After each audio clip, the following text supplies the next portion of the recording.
knowledge and information can shed light on all of society of a benefit to all. Whilst COVID-19 is in the main a medical challenge, it cannot, however, be dealt with without the key role that the media has to play. There needs to be kind of a reset, a thinking through of the value of what people need. Public interest journalism is a societal good. It is essential infrastructure for democracy. Many of the challenges and examples that are brought up put to the test the very notion of arts being treated as a public good. Having access to more information means more democracy. I think we're all trying to figure out how to make accurate information and good journalism go viral.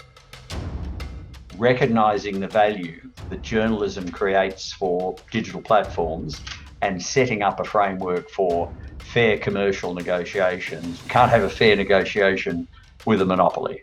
What governments are doing to control the press, it's very common to have audit operations from government to media.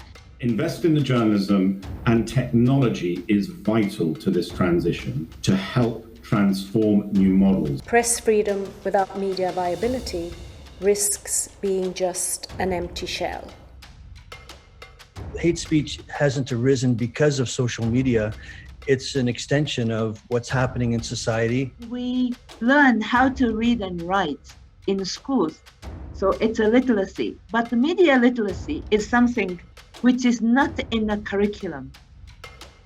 The internet, as we all know, that it created amazing space. But there is the downside of how these platforms are being used for hate, for abuse, for discrimination. Private companies shouldn't be making the rules for themselves, however well-intentioned. A thriving online space requires a healthy news ecosystem.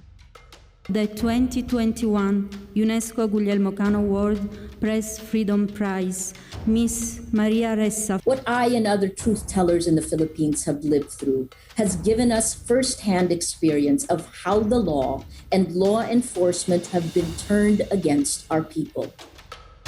You are bequeathing to these future generations this fantastic guidance about how we can get information as a public good for human rights, democracy, and sustainable development. The Declaration's urgent call for press freedom and free access to information is as relevant as ever. Namibia is really an example for press freedom in Africa, even in the world. 30 years ago, African journalists united in their quest for freedom of expression, independent and pluralistic press at this same venue.